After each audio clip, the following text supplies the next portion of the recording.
Et si ta vie n'était pas un accident, mais une mission que tu n'as pas encore comprise?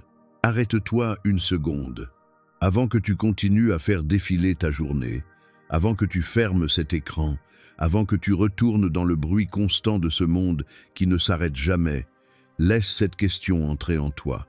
Et si chaque douleur que tu as traversée avait un sens? Et si chaque porte fermée t'avait conduit exactement là où tu devais être? Et si tout ce que tu as vécu, les erreurs, les échecs, les larmes versées dans le silence de ta chambre, n'était pas la preuve que ta vie est cassée, mais la preuve que Dieu est en train de construire quelque chose de grand? Tu n'as pas regardé cette vidéo par hasard. Non. Quelque chose t'a conduit ici. Une intuition, une douleur, une recherche silencieuse. Peut être une prière que tu as faite il y a longtemps et à laquelle tu pensais que Dieu n'avait pas répondu. Mais il t'a entendu. Et ce moment, maintenant, fait partie de sa réponse. Bienvenue sur Inspiration Biblique. Ce que tu vas entendre aujourd'hui pourrait changer ta vie pour toujours. Parlons d'abord avec honnêteté. Il y a des jours où tu te lèves et tu ne sais plus vraiment pourquoi. Tu exécutes, tu travailles, tu souris aux gens qu'il faut sourire, tu répondras aux messages qu'il faut répondre.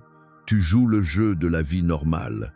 Mais à l'intérieur, il y a cette voix douce, persistante, presque douloureuse qui te demande « Est-ce que c'est vraiment ça, ma vie ?» Tu regardes autour de toi, tu vois des gens qui semblent avancer, des vies qui semblent avoir du sens, des accomplissements qui semblent venir naturellement pour les autres. Et toi, tu te demandes « Pourquoi pas moi? Qu'est-ce que j'ai raté? Suis-je en retard? Ai-je pris la mauvaise direction ?» Cette comparaison, elle ronge. Elle s'installe dans le creux de ta poitrine et elle murmure des mensonges que tu commences à croire. Tu es en retard. Tu n'es pas à la hauteur. Tu es la seule personne de ton entourage qui n'a pas encore trouvé sa voie. Peut être que tu n'es pas fait pour quelque chose de grand. Et parfois, dans ces moments de silence absolu le soir, quand tout le monde dort et que tu restes éveillé avec tes pensées, tu te demandes si Dieu t'a oublié. Peut être que tu as prié, longtemps, intensément, et il ne s'est rien passé. Peut être que tu as attendu un signe, une direction, une confirmation, et le ciel est resté silencieux. Peut être que tu as même arrêté de prier, parce que la douleur de ne pas entendre de réponse était devenue trop lourde à porter. Si c'est toi, cette vidéo a été préparée pour toi, pas pour quelqu'un d'autre, pour toi, aujourd'hui, parce que Dieu n'a pas oublié ton nom. Il y a une vérité que le monde ne te dira jamais. Le monde va te dire que ta valeur dépend de ce que tu produis, de ce que tu possèdes, de l'endroit où tu en es à tel âge, de la vitesse à laquelle tu avances, de la reconnaissance que tu reçois des autres. Mais Dieu, lui, te parle différemment. Il y a plus de 2600 ans, dans une période de crise profonde, le peuple de Dieu était en exil, brisé, déraciné, loin de tout ce qu'il connaissait. Dieu a parlé. Et ce qu'il a dit a traversé les siècles pour arriver jusqu'à toi, aujourd'hui dans ce moment précis. Il a dit « Car je connais les projets que j'ai formés sur vous, dit l'Éternel, projets de paix et non de malheur, afin de vous donner un avenir et de l'espérance. » Jérémie 29, verset 11. Laisse ces mots entrer. Dieu ne dit pas « Je verrai ce que je peux faire pour toi ». Il ne dit pas « Tu devras te débrouiller ». Il ne dit pas « J'espère que ça marchera ». Il dit « Je connais les projets, présents, actifs, certains, précis ». Ce n'est pas une promesse floue, c'est une déclaration de connaissance absolue. Dieu connaît, il sait déjà, il a déjà tout vu. Il a déjà tout planifié. Et remarque ce qu'il dit ensuite. Projet de paix et non de malheur. Dieu n'est pas en train de te regarder souffrir en riant. Dieu n'est pas indifférent à ta douleur. Son désir profond pour toi, c'est la paix. C'est un avenir, c'est de l'espérance. Il dit, pour vous donner un avenir et de l'espérance. Un avenir, de l'espérance. Pour toi. Ce texte, tu l'as peu. Être déjà entendu, peut être qu'il est encadré sur un mur quelque part, peut être que tu l'as récité comme une formule, Mais aujourd'hui, laisse-le dépasser les mots, laisse-le descendre dans le plus profond de toi, laisse-le atteindre les endroits en toi qui ont renoncé à espérer. Dieu a un plan pour ta vie, pas un plan vague, pas un plan général pour l'humanité, un plan pour toi, pour ton nom, pour ton histoire, pour ta trajectoire unique, singulière, irremplaçable. Mais allons encore plus loin. Parce que si Jérémie 29, 11 nous parle du plan de Dieu, le livre des Éphésiens nous révèle quelque chose de bouleversant sur qui tu es dans ce plan. L'apôtre Paul écrit « Nous sommes son ouvrage, ayant été créés en Jésus-Christ pour de bonnes œuvres que Dieu a préparées d'avance, afin que nous les pratiquions. » Éphésiens 2, verset 10. Son ouvrage. Ce mot en grec poiema, c'est le mot d'où vient notre mot poème. Tu es le poème de Dieu, tu es son œuvre d'art. Tu es l'expression de sa créativité, de son amour, de son intention. Quand un artiste crée une œuvre, il n'improvise pas au hasard. Il a une vision, il connaît chaque trait, chaque couleur, chaque détail. Il sait ce qu'il veut exprimer. Et il ne s'arrête pas avant que l'œuvre soit accomplie. Tu es cette œuvre. Dieu ne t'a pas créé par accident, il ne t'a pas mis sur cette terre au hasard, en espérant que tu trouves quelque chose à faire. Il t'a formé intentionnellement, délibérément, précisément pour des œuvres qu'il a préparées d'avance. Lis bien cette phrase, « préparée d'avance ». Avant que tu naisses, Dieu avait déjà préparé le chemin. Avant tes premiers pas, il avait déjà tracé la route. Avant tes premières questions sur le sens de ta vie, il avait déjà les réponses. Ce n'est pas toi qui cherches un but dans un univers indifférent. C'est toi, une création intentionnelle qui marche vers un destin préparé par ton Créateur. Quelque chose en toi est en train de se réveiller. Maintenant, parlons de quelque chose que beaucoup évitent. Parlons des moments difficiles, des saisons sombres, des chapitres de ta vie que tu aurais voulu arracher. Parce que si Dieu a un plan parfait, comment expliquer la douleur? Comment expliquer les pertes? Comment expliquer ces années où tu as tout donné et où tu as tout perdu? Comment expliquer ces trahisons, ces maladies, ces deuils, ces rêves qui ne se sont jamais réalisés? C'est la question que tout le monde pose. Et c'est une question honnête, une question courageuse, une question que Dieu n'a pas peur d'entendre. Et sa réponse se trouve dans Romains 8, verset 28. Nous savons du reste que toutes choses concourent au bien de ceux qui aiment Dieu, de ceux qui sont appelés selon son dessein. Toutes choses. Pas seulement les belles choses, pas seulement les moments de victoire, pas seulement les jours où tu te sens proche de Dieu et où tout semble aligné. Toutes choses. Les trahisons, les maladies, les deuils, les échecs, les portes fermées, les rêves brisés, les années perdues, les larmes versées, les nuits sans sommeil, les relations qui ont explosé, les projets qui ont échoué, les moments où tu as crié vers Dieu et où le ciel semblait de pierre. Tout cela concourt au bien. Ce mot concourt en grec synergo, c'est le mot d'où vient synergie. Toutes ces choses travaillent ensemble, en harmonie, vers un but que toi tu ne peux pas encore voir.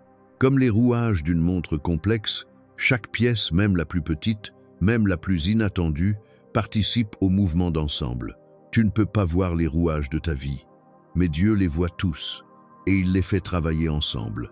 Imagine un instant, un homme, appelons-le Daniel, 32 ans, assis dans son appartement à 1 heure du matin, entouré de cartons de déménagement à moitié défaits. Il vient de perdre son emploi, 3 mois après avoir perdu sa relation de 5 ans, 6 mois après un deuil familial qui a tout changé. Il regarde par la fenêtre. La ville continue. Les lumières clignotent. Des gens rentrent chez eux, rient, vivent. Et lui, il se sent invisible, inutile, en retard sur une vie qu'il n'arrive même plus à définir. Il prend son téléphone. Il fait défiler des photos d'anciens amis des mariages, des bébés, des promotions, des voyages. Il pose le téléphone. Il ferme les yeux, et dans ce silence, quelque chose monte de l'intérieur. Pas de la colère, pas du désespoir, quelque chose de plus doux, plus profond. Une prière qui ne ressemble à rien de ce qu'il a appris. Pas de beaux mots, pas de formule. Juste, Seigneur, je ne comprends rien. je suis perdu, mais si tu es réel, montre-moi quelque chose. » Et le lendemain matin, il se lève. Il ne sait pas pourquoi, mais il se lève différemment. Il fait une seule chose qu'il avait repoussée depuis des mois. Et cette chose ouvre une porte. Et cette porte mène à une rencontre. Et cette rencontre change tout. 3 ans plus tard, Daniel dirige une organisation qui aide des centaines de personnes à traverser les crises que lui-même a traversées. La nuit de ces cartons n'était pas la fin de son histoire. C'était le début. Voilà ce que le monde ne comprend pas sur les saisons difficiles. Le monde dit, si tu souffres, c'est que quelque chose s'est mal passé. Si tu traverses une période sombre, c'est que tu as échoué. Si ta vie ne ressemble pas à ce que tu avais imaginé, c'est que Dieu t'a oublié ou que tu as pris la mauvaise direction. Mais la Bible dit autre chose. Elle dit que les périodes de préparation précèdent toujours les périodes de déploiement. Joseph a passé des années dans une citerne, puis dans une prison, avant de devenir le bras droit de Pharaon et de sauver des nations entières. Moïse a passé 40 ans dans le désert, 40 ans avant que Dieu lui apparaisse dans un buisson ardent et lui dise « Tu es prêt ». David a été oint roi, alors qu'il n'était encore qu'un berger. Et entre l'onction et le trône, il y a eu Goliath, et Saül, et la persécution, et la fuite, et les cavernes. Le Seigneur Jésus lui-même a passé 30 ans dans l'obscurité totale avant de commencer son ministère public. 30 ans, et le monde n'en savait rien. Ce que tu traverses aujourd'hui n'est pas une punition, c'est une préparation. Dieu te forme dans le silence, il te sculpte dans l'épreuve, il affine ton caractère dans le feu. Non pas parce qu'il jouit de ta douleur, mais parce qu'il sait ce pourquoi il te prépare, et ce pourquoi il te prépare est si grand qu'il ne peut pas se permettre de t'y envoyer non préparé. Parlons maintenant de la comparaison, ce poison silencieux. Il n'y a peu, être rien qui détourne davantage un être humain de sa destinée que la comparaison. Tu vois la vie d'un autre, et tu commences à mesurer ta propre vie à l'aune de la sienne. Tu vois son succès, et tu te demandes pourquoi tu n'es pas à la même place. Tu vois ses accomplissements, et tu te sens en retard. Tu vois son mariage, sa maison, sa carrière, ses enfants, et quelque chose en toi se rétrécit. Mais voici la vérité que la comparaison ne peut pas voir. Tu ne connais pas le chemin qui a mené cet autre là où il est. Tu ne connais pas les nuits qu'il a traversées. Tu ne connais pas les prières qu'il a faites.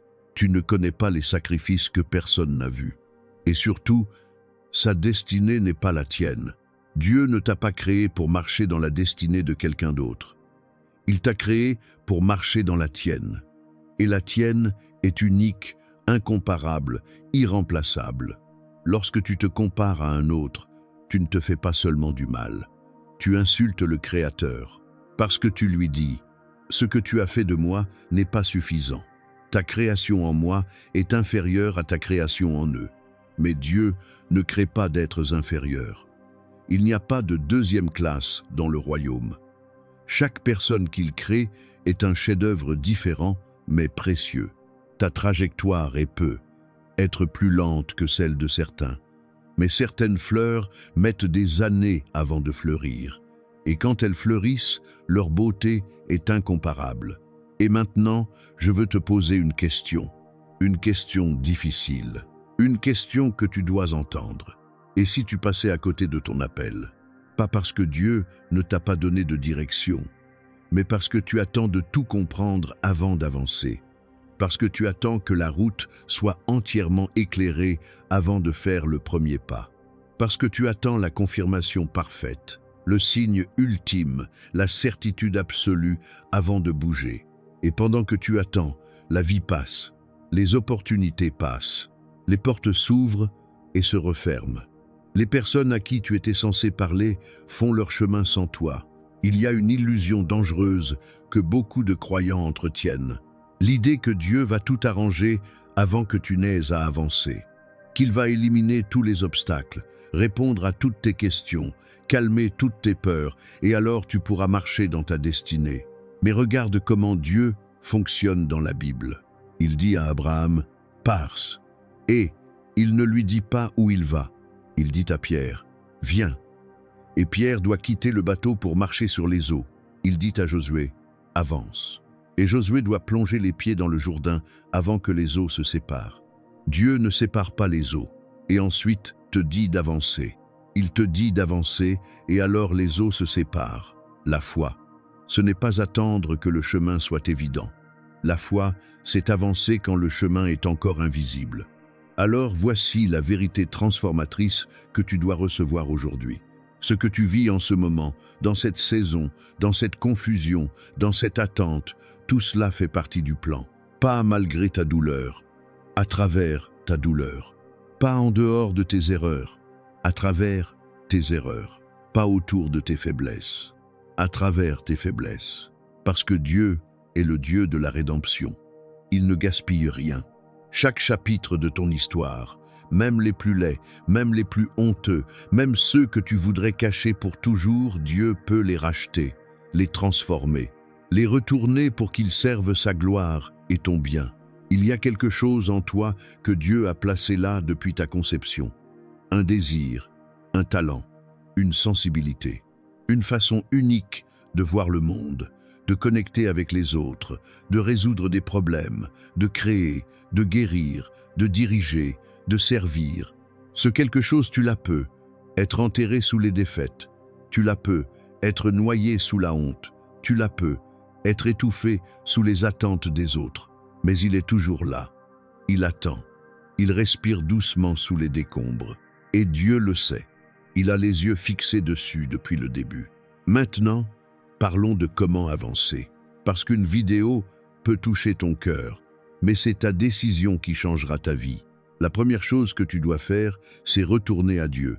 Pas avec des prières parfaites, pas avec une foi sans faille. Simplement, retourne avec ton désordre, avec tes doutes, avec tes questions sans réponse, avec ta fatigue. Le fils prodigue n'a pas rédigé un discours parfait avant de rentrer chez son père. Il s'est levé, la Bible dit exactement ça. Il se leva et il est parti. Il a décidé de commencer à avancer. Et le père l'a vu de loin et il a couru vers lui. Dieu ne t'attend pas au bout du chemin. Il court vers toi dès que tu fais le premier pas dans sa direction. La deuxième chose, c'est d'apprendre à écouter. La voix de Dieu n'est pas toujours spectaculaire. Elle n'est pas toujours un tonnerre ou une vision ou un tremblement de terre. Pour Élie, après toutes les grandes manifestations, Dieu a parlé dans une voix douce et subtile. Cette voix douce et subtile, elle parle aussi dans ta vie. Elle parle dans la paix que tu ressens devant certaines décisions, dans le désir persistant qui ne veut pas s'éteindre malgré les années, dans les confirmations que tu reçois de manière inattendue, dans la parole qui semble te parler directement quand tu la lis. Apprends à faire le silence, pas seulement physiquement mais intérieurement. Éteins le bruit de l'opinion des autres, éteins le bruit de la comparaison, éteins le bruit de la peur. Et dans ce silence, écoute. La troisième chose, c'est d'avancer par la foi même sans tout comprendre. Tu ne découvriras pas ta destinée en observant ta vie depuis le balcon. Tu la découvriras en descendant dans l'arène, en essayant, en prenant des risques, en faisant des erreurs, en apprenant, en te relevant. Dieu illumine le chemin pas à pas. Il ne te donne pas une carte avec tout le trajet. Il te donne une lampe pour tes pieds, assez de lumière pour le prochain pas. Alors prends le prochain pas, un seul, aujourd'hui, et fais confiance à celui qui voit toute la route. Voici ce que je veux que tu te rappelles chaque matin quand tu te lèves. Dis-le à voix haute si tu le peux. Ma vie a un sens. Pas peut être, pas un jour. Maintenant, aujourd'hui, ma vie, telle qu'elle est avec tout ce qu'elle contient, a un sens. Je marche dans ma destinée, même si je ne la vois pas encore clairement, même si le chemin est confus, même si je me sens perdu. Je marche parce que Dieu guide mes pas et que chaque pas me rapproche de là où je dois être. Dieu dirige mes pas. Ce n'est pas le hasard qui gouverne ma vie. Ce n'est pas la chance ni la malchance. C'est un Père qui me connaît par mon nom, qui a compté les cheveux de ma tête, qui voit mes larmes les plus secrètes et qui dirige mes pas avec une précision absolue. Ces déclarations ne sont pas des formules magiques. Ce sont des actes d'alignement. Quand tu les dis, tu alignes ta bouche avec la vérité de Dieu. Tu refuses les mensonges que l'ennemi t'a soufflés. Tu décides de voir ta vie à travers les yeux du Créateur plutôt qu'à travers les yeux de la peur. Et, progressivement, quelque chose change. Pas dans tes circonstances, pas encore, mais en toi. Et quand quelque chose change en toi, les circonstances commencent à changer aussi. Il y a une chose encore que je veux te dire avant que nous prions ensemble. Tu n'es pas ordinaire. Je sais que tu te sens peu être ordinaire. Je sais que ta vie ne ressemble peu, être pas encore à ce que tu espères. Je sais que les gens autour de toi ne voient peu, être pas encore ce que Dieu a placé en toi. Mais Dieu, lui, il voit. Il voit le leader en toi qui n'a pas encore eu l'occasion d'être vu. Il voit le guérisseur en toi qui ne connaît pas encore toute l'étendue de son don. Il voit le Créateur, le bâtisseur, le serviteur, le prophète, le père, la mère, l'enseignant, le réconciliateur. Il voit tout ce que tu porteras un jour et tout ce que tu es déjà.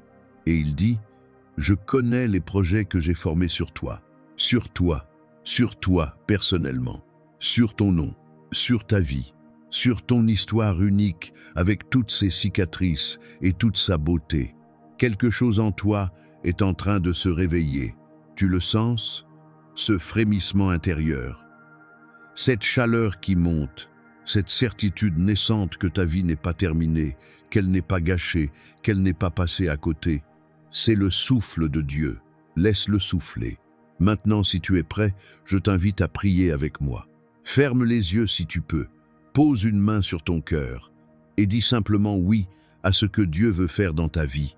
Seigneur Dieu, je viens devant toi tel que je suis, pas parfait, pas avec toutes les réponses, pas avec une foi sans faille, mais sincère. Seigneur, je te confesse que j'ai parfois douté de toi. J'ai parfois cru que ma vie n'avait pas de sens. J'ai parfois pensé que tu m'avais oublié. Et je te demande de me pardonner pour ces moments où j'ai cru les mensonges plutôt que ta parole. Aujourd'hui, je reçois la vérité de Jérémie 29, 11. Je reçois que tu connais les projets que tu as formés sur moi.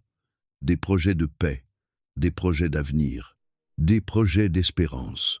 Je ne comprends pas tout, mais je choisis de te faire confiance. Aujourd'hui, je reçois la vérité d'Éphésiens 2, 10. Je suis ton ouvrage, je suis ton chef-d'œuvre. Tu m'as créé avec intention, avec amour, avec précision, pour des œuvres que tu as préparées d'avance. Je ne suis pas un accident, je suis une décision. Aujourd'hui, je reçois la vérité de Romains 8, 28. Toutes les choses que j'ai traversées, les douleurs, les pertes, les erreurs, les nuits difficiles, tu les fais concourir à mon bien. Rien n'est gaspillé dans tes mains, tout a un sens, tout a un but. Seigneur, révèle-moi ta direction. Ouvre mes yeux à ce que tu as placé en moi depuis le début. Libère en moi ce que tu as préparé pour cette saison. Donne-moi le courage d'avancer même quand je ne vois pas clairement. Donne-moi la foi d'un enfant qui fait confiance à son père. Je renonce à la comparaison. Je renonce au découragement, je renonce à la voix qui dit que je suis en retard, que je suis insuffisant, que ma vie n'a pas de valeur. Et je déclare, ma vie a un sens, je marche dans ma destinée, Dieu dirige mes pas. En ce jour, je te dis oui, à ton plan, à ta voix, à ton temps. Fais de moi ce que tu veux que je sois, mène-moi là où tu veux que j'aille. Utilise ce que j'ai vécu pour glorifier ton nom et bénir ceux que tu placeras sur mon chemin. Au nom de Jésus. Amen. Si cette prière a résonné dans ton cœur, si quelque chose en toi a bougé pendant que tu écoutais, c'est un signe que Dieu est à l'œuvre dans ta vie, un signe qu'il n'a pas fini avec toi, un signe que ce que tu portes est précieux et que le temps de le déposer n'est pas encore venu, au contraire, peut être que le temps de le déployer commence maintenant. Ne laisse pas ce moment passer sans décision. Pas une grande décision bouleversante, juste un pas, un seul, aujourd'hui. Peut être que ce pas, c'est rouvrir la Bible que tu n'as pas ouverte depuis des mois. Peut être que c'est appeler cette personne à qui tu devais parler depuis longtemps. Peut être que c'est t'agenouiller et avoir cette conversation avec Dieu que tu remettais à plus tard. Peut Être que c'est simplement décider de croire à nouveau. Quel que soit ce pas pour toi, fais-le. Maintenant, je veux te demander quelque chose. Si cette vidéo a touché ton cœur, si elle a réveillé quelque chose en toi, si elle a porté un message que tu avais besoin d'entendre aujourd'hui, alors aide-nous à le partager. Écris dans les commentaires « Je marche dans le plan de Dieu ». C'est quelques mots, c'est une déclaration, c'est un acte de foi, et peut être que quelqu'un d'autre qui lira ton commentaire trouvera la force de faire son premier pas. Partage cette vidéo avec quelqu'un qui en a besoin. Tu as peu.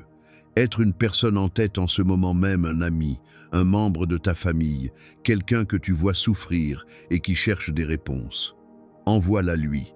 Peut être que c'est pour eux que tu regardais cette vidéo aujourd'hui. Clique sur « J'aime », non pas comme un simple geste automatique, mais comme une confirmation que ce message t'a atteint. Et abonne-toi à la chaîne Inspiration Biblique, parce que chaque semaine, nous te proposons des messages conçus pour nourrir ta foi, illuminer ton chemin et te rappeler que Dieu est présent dans chaque détail de ta vie. La chaîne Inspiration Biblique n'existe pas pour produire du contenu. Elle existe pour changer des vies, pour aller chercher ceux qui sont perdus et leur montrer qu'ils sont trouvés, pour aller chercher ceux qui ont perdu espoir et leur remettre entre les mains la vérité qui libère. Et tu fais maintenant partie de cette famille. Avant de partir, laisse-moi te redire une dernière fois ce qui est vrai sur toi. Tu n'es pas ici par hasard. La chaîne que tu regardes, la vidéo que tu as choisie, le moment où tu l'as regardée, tout cela fait partie d'un plan plus grand que toi. Un plan orchestré par un Dieu qui te voit, qui te connaît, qui t'aime d'un amour que tu ne peux pas encore mesurer pleinement. Il a des projets pour toi, des projets de paix, des projets d'avenir, des projets d'espérance. Tu es son ouvrage, son chef-d'œuvre, sa décision délibérée. Et toutes choses, même les plus difficiles, concourent à ton bien. Ce n'est pas la fin de ton histoire. C'est peut être le début du chapitre le plus beau. Dieu t'aime et il n'a pas fini avec toi. Merci d'être sur Inspiration Biblique. À très bientôt.